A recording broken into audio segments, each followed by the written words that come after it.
Kafin ku saurari labarin nan, ku tsaya ku yi mana subscribe sannan ku danna alamar ƙararrawa. Inda muna ɗora sabon shirinmu za ku gani. Murya Hausa 24 taku ce. A gabda Wacece Aisha. Yau ashirin da za mu tashi, za mu fara ne da labarin Wacece Aisha.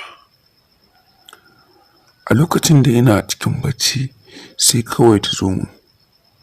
Yarinya kyakkyawa fara mai yalwataccen gashi mai zaƙin murya kai. Ba zan iya lissafa muku yadda kin jarumta yake ba, amma zan ce duk ta fi su.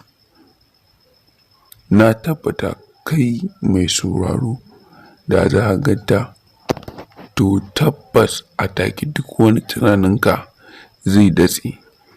Lokacin to kar na dame ku da zance, mu shiga cikin labarin kai tsaye. Kawai sai na ji kira an ce Starboy. Ɗagowa take da wuya sai idona suka arba da kyakkyawar fuskarta. Hajiya, kin san ni ne? Na faɗa a cikin karkarwar baki saboda ta mun kwarjini a idona.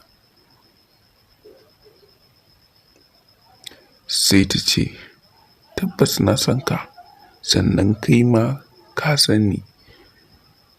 To ki buɗe mun fuskar taki mana in gani. No, ba zai yiwu ba. Me yasa? Ya faɗa cikin mamaki. A duk lokacin da ka gano wacece ni, na zama mallakinka, sannan kuma ni maka alƙawarin zan buɗe maka fuskata.